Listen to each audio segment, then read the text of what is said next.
Hei obrolan panas, salam baku hantam. Pasukan khusus disiapkan dengan kemampuan dan tugasnya yang sangat khusus dan spesial. Nah, salah satu yang paling diunggulkan adalah Denjaka atau Detasmen Jalamangkara, Tentara Nasional Indonesia Angkatan Laut. Denjaka bukanlah pasukan yang sembarangan. Prajurit di dalamnya merupakan gabungan dari pasukan elit TNI Angkatan Laut yakni Kopaska dan Taifib. Buset, masuk Kopaska aja udah sulit nih bos. Ini anggota Denjaka terdiri dari Kopaska. Wow nggak tuh? Pemutungan Denjaka berdasarkan instruksi dari Panglima TNI di masa lalu pada tahun 1984. Keistimewaan dari prajurit ini yang selalu digadang-gadang bahwa satu personil Denjaka sama dengan 120 orang prajurit TNI biasa. Nah loh, artinya apa? Artinya tidak mudah memang menjadi seorang Denjaka. Mungkin manusia biasa saja tidak akan sanggup bos. Bahkan katanya dari ratusan prajurit yang tangguh pun, hanya 50 orang saja yang memenuhi kualifikasi penuh menjadi anggota pasukan khusus tersebut.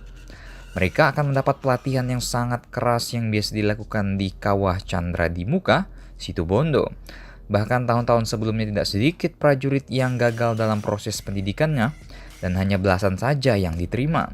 Bagi yang tidak berhasil dan gugur akan kembali lagi ke kesatuan sebelumnya. Sementara jika prajurit berhasil masuk ke seleksi tahap 2, tidak semuanya bisa lolos. Ya, pendidikan yang super ketat dan super keras ini harus dilakukan guna menjadi pasukan yang sangat unggul. Selain harus kuat secara fisik, para calon anggota Denjaka pun dituntut mempunyai IQ yang tinggi. Kenapa? Ini karena prajurit Denjaka akan sering digunakan dalam masalah penyusupan di daerah operasi sehingga mereka harus mengatasi masalah dengan cepat baik secara individu maupun secara kelompok.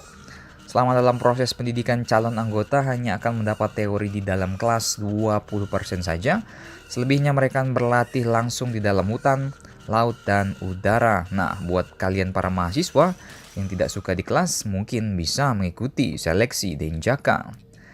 Tidak mudah memang untuk mendapatkan pelatihan dengan nilai sempurna.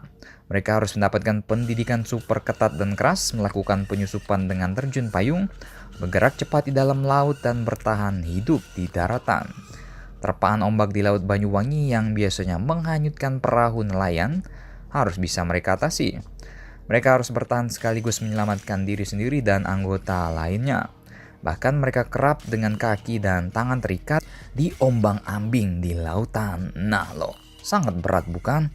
Setelah berhasil melawan ganasnya ombak di lautan, hal selanjutnya yang perlu dilakukan calon anggota adalah bertahan hidup di dalam hutan.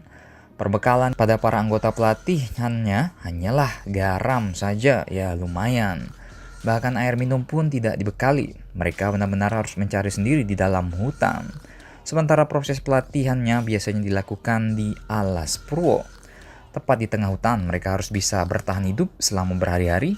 Tak jarang mereka memutuskan untuk berburu binatang buas, seperti ular misalnya. Namun kalau mereka hanya mampu menangkap seekor monyet, maka binatang itulah yang akan menjadi santapannya. Belum diketahui secara jelas apa saja misi yang dilakukan oleh Denjaka. Ya, karena prajurit ini rahasia, misinya juga rahasia. Silakan share dan baku hantam kalian di laut.